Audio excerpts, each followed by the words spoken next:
అంగన్వాడీ వాళ్ళము ఐక్య పోరాటం వల్లనే మేము ఏదైనా సాధించగలము అని మేము నిర్ణయించుకొని ఐక్య పోరాటాలకు దిగాము. గత ప్రభుత్వంలో 42 సమ్మెలో ఇచ్చిన మినిట్స్ కాపీని మేము నెరవేర్చమని మేము కోరుతున్నాం.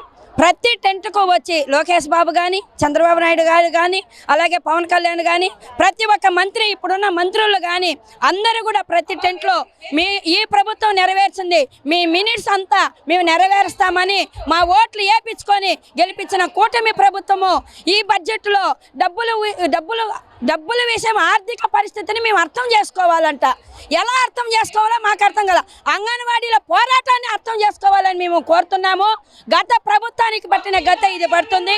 ఈ బడ్జెట్లో అంగన్వాడీ జీతాల పెంపు ఖచ్చితంగా చేయాలి. చేయని పక్షంలో అసెంబ్లీని ముట్టడించడానికి కూడా ఈ అంగన్వాడీలు ముందుకు వెనక్కి తగ్గరని ఈ సందర్భంగా మేము తెలియజేస్తున్నాము. ఈ బడ్జెట్లో కనీస వేతనము 26,000.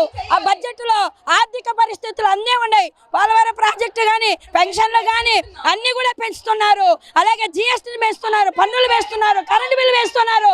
అయినప్పటికీ అంగన్వాడీల జీతాలు పెంచలేదు. పెంచకపోగా యాపుల మీద యాపులు, పనిభారం, విపరీతమైన పనిభారం. ప్రతి క్షణము రిపోర్ట్లు ఇవ్వడానికి మాకు అధికారులను ముట్టడించి చేసి అధికారుల దగ్గర మమ్మల్ని మానసికంగా ఇబ్బంది పడుతుంది. ప్రభుత్వానికి తగదని ఐఎఫ్టీగా మేము డిమాండ్ చేస్తున్నాం. ఈ అసెంబ్లీలో అంగన్వాడీల జీతాలు పెంచాలని మేము ఈ డిమాండ్ పూర్తిగా చేసలేని పక్షంలో అసెంబ్లీని ముట్టడించడానికి మేము ఎంత మాత్రం వెనక్కి తగ్గము. గత ప్రభుత్వానికి పట్టిన గతే ఈ ప్రభుత్వానికి పడుతుంది.